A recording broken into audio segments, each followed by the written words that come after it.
अभी हम पीडब्ल्यूडी के सब डिवीज़न में है, जो कि मेकाहारा के पीछे कार्यालय है, जहां पे अभी आप देख पा रहे हैं। ये वो कार्यालय है पीडब्ल्यूडी का, जिसके अधीनस्थ एक कार्यालय है जो कि कलेक्ट्रेट परिसर के अंतर्गत है। उस कलेक्ट्रेट परिसर के अंतर्गत अभी कलेक्टर परिसर की बिल्डिंग का अभी जीर्णोद्धार का काम हो रहा है, जिसमें कई सारी अनियमितताएं के वीडियोस हमने पहले भी बनाए थे और उस अनियमितताओं को दिखाने का प्रयास किया था, जिसका हमने ये बताने की कोशिश की थी कि उस बिल्डिंग में, जैसा कि आप तस्वीरों के माध्यम से देख पा रहे हैं, उस पूरी बिल्डिंग में कहीं पर भी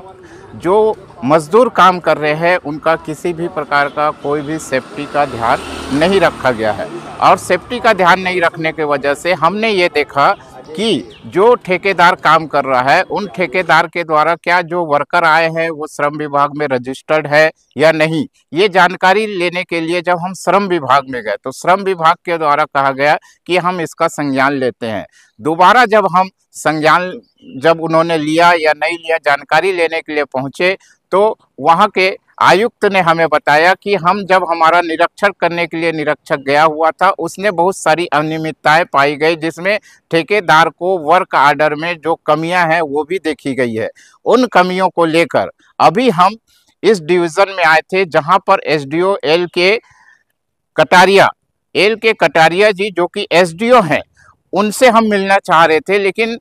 कारणवश वो फील्ड में होने का, जैसे कि वहां पर जितने कर्मचारी हैं उनका कहना है कि कटारिया साहब अभी फील्ड पे हैं, लेकिन वहां पे जितने भी कर्मचारी हैं उनका कहना है कि कटारिया जी का हमें मोबाइल नंबर दीजिए, लेकिन वो मोबाइल नंबर किसी भी कर्मचारी के पास नहीं है या वो नहीं देना चाहते। तो एसडीओ कटारिया साहब वर्तमान में कहां पर है, ये भी सबसे बड़ा सवाल है। एसडीओ साहब क्या फील्ड में है, ये भी एक सबसे बड़ा सवाल है। अगर एसडीओ साहब फील्ड में है तो यहाँ पर अभी जितने भी कर्मचारी हैं वो कर्मचारियों के पास उनका एक कॉन्टेक्ट नंबर, मोबाइल नंबर क्यों नहीं है, यही सबसे बड़ा सवाल है। तो अब ये देखना है कि अगर हम कटारिया साहब को फ़ोन नहीं कर पाएंगे तो हम उनसे सवाल जवाब कैसे कर पाएंगे। सबसे बड़ी सवाल यहाँ पर है कि यहाँ के कर्मचारियों से जब हमने पूछा तो उनका कहना है हम तो रेगुलर है नहीं, हम तो डेली बेसिस में, इसलिए हमें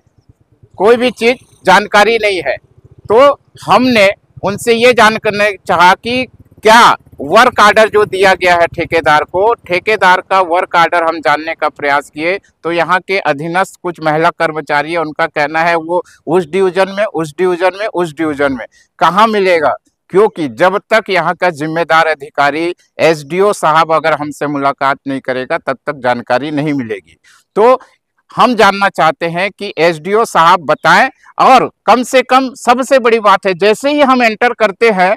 इस पीडब्ल्यूडी डिवीज़न में तो वहां पर एक नियम कायदे, बहुत सारे बोर्ड टंगे हुए हैं कि कर्मचारियों से अभद्रता करने पर इतने साल की सजा, कर्मचारियों या हमारे तोड़फोड़ करने पर सारे नियम कायदे हैं, लेकिन अधिकारी का मोबाइल नंबर दर्ज नहीं है कि हम उस अधिकारी से संपर्क कर सके। ये पीडब्ल्यूडी में कहीं ना कहीं कमियां पाई गई है। तो सवाल यही है कि कटारिया साहब बताए कि वो कहाँ है। कटारिया साहब ये बताए कि कलेक्टर परिसर में जिस तरीके से अनियमितता पाई गई है, ठेकेदार के द्वारा हमारा फोन उठाने के बाद चंद जवाब देने के बाद में फोन का काट देना, ये भी सवालों के घेरे में है। कहीं ना कहीं अधिकारी कर्मचारियों की मिली भगत यहाँ पे दिखाई पड़ रही है या नहीं, ये जांच का विषय है। तो कलेक्टर परिसर में हो रहे अनियमितताओं के लिए और श्रम विभाग के द्वारा निरीक्षण करने के बाद पाई गई कमियों की जानकारी हम लेने के लिए डिवीज़न में आए हैं। पीडब्ल्यूडी के मंत्री से हमारा एक ही कहना है कि वे अपने अधिकारियों का संज्ञान ले कि जिस तरीके से आज जो है ये कर्मचारी जो लगातार वेतन उठा रहे हैं, जनता की काड़ी कमाई टैक्स का जो है ये दुरुपयोग कर रहे हैं, इस दुरुपयोग का तो सबसे बड़ा सवाल आज छत्तीसगढ़ की जनता के लिए ऐसे कर्मचारियों के ऊपर में क्या कार्रवाई होनी चाहिए या नहीं, आप हमारे कमेंट बॉक्स पे जाइए और बताइए। आने वाले वीडियो में हम देखेंगे कि एसडीओ साहब इसका क्या जवाब देते हैं।